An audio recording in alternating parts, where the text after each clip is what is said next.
one of the world's foremost medical research facilities. So it's not like this guy is coming out of nowhere, having known nothing. He is part of the machine, if you like. He understands medical research better than anyone probably in the world.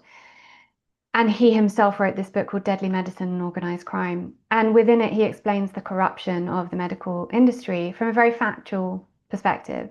And he wrote a book. He talks about mammograms in that book, but he also wrote a book just about mammograms and the corruption around mammograms, the efficacy of them, and the safety concerns. And in a nutshell, what I learned is that and I've got a whole article about this on my website, so maybe you can link that in your show notes because it goes through everything, is that more people were actually being harmed by mammograms than it was preventing breast cancer. And a lot of that was to do with the fact that, and there are many factors to it, and it's not completely my area of expertise, so I'm not going to wax lyrical about mammograms, and I'm certainly not telling people not to have them. For me, it's always informed choice, come from a place of informed choice.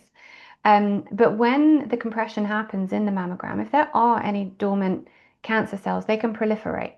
So where something wasn't necessarily going to happen before, it can cause that to happen. There are many other things within mammograms that are happening.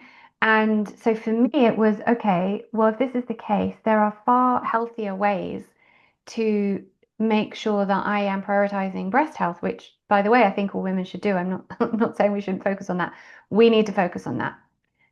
Firstly, there's thermography, which is a far healthier way of detecting any changes in your breasts, and it can detect heat changes years before a mammogram can, which means that you then have time to go away and create healing. More importantly than any of that, what we're not taught when they send you your mammogram letter, I don't know how it happens in Canada, but in the UK you get a letter that you're due your mammogram, come and have your mammogram. What they're not saying to you is, what are you doing to actually prevent breast cancer? Are you still using toxic antiperspirants and deodorants which contain aluminium and you're putting underneath your arms right by your lymph nodes, which we know causes breast cancer? They are carcinogens. So first and foremost, let's start